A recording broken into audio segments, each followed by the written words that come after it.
ఈ రిజల్ట్ ఏమైంది అనేది మీరు కూడా ఈగర్ గా వెయిట్ చేస్తున్నారు. ఎందుకంటే నాలాగనే మేము ఎంత టెన్షన్ పడ్డామో మీరు కూడా అంతే టెన్షన్ పడ్డారు.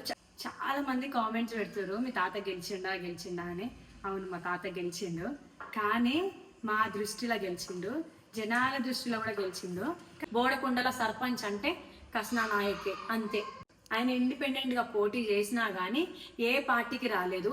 జస్ట్ ఒక తక్కువ ఓట్లతోనే ఓడిపోయింది తప్ప ఇప్పుడున్న రూలింగ్ పార్టీకి కూడా అంటే 3rd పొజిషన్ వచ్చింది. ఇంకా వేరే పార్టీకి ఎప్పుడు విన్ అయ్యారు కాబట్టి చాలా తక్కువ ఓట్స్ తోనే తాత అదైంది తప్ప ఆయన ఇండిపెండెంట్ గా అంటే ఆయనకి అంత అభిమానులు ఉన్నారు.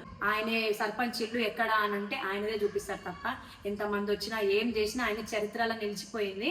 మా తాతకు అంత మంచి పేరుంది. అర్థం చేసుకున్నారు కాబట్టి నాకు చాలా పాజిటివిటీ మంచిరు.